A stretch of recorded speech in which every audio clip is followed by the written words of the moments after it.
Between 1962 and 1964, Boston was gripped by a chilling wave of fear. 13 women, aged 19 to 85, were found strangled in their homes. Each crime scene revealed a horrifying pattern. Most victims were sexually assaulted, and there was no sign of forced entry. This suggested that the killer had either gained the trust of his victims or had been invited in.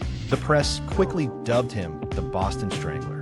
The victims were predominantly single women living alone, making them particularly vulnerable. The method of murder was disturbingly consistent. The killer used their own stockings or garments to strangle them, tying the knots in a way that was both distinctive and unsettling. As the body count rose, panic spread throughout the city, and the police were desperate to catch this elusive monster. Yet, leads were scarce, and the community was left in a state of dread.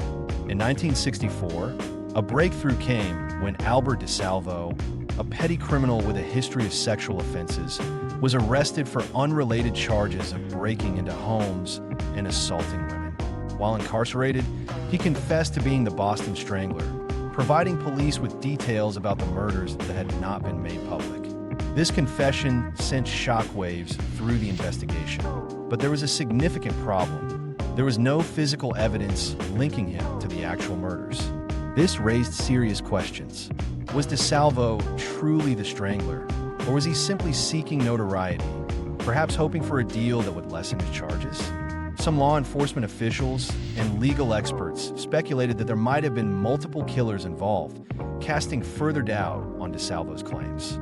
The case took another dark turn in 1973 when DeSalvo was found stabbed to death in prison under mysterious circumstances. His death only added to the intrigue and confusion surrounding the case. For decades, the Boston Strangler case remained unresolved, shrouded in mystery and speculation.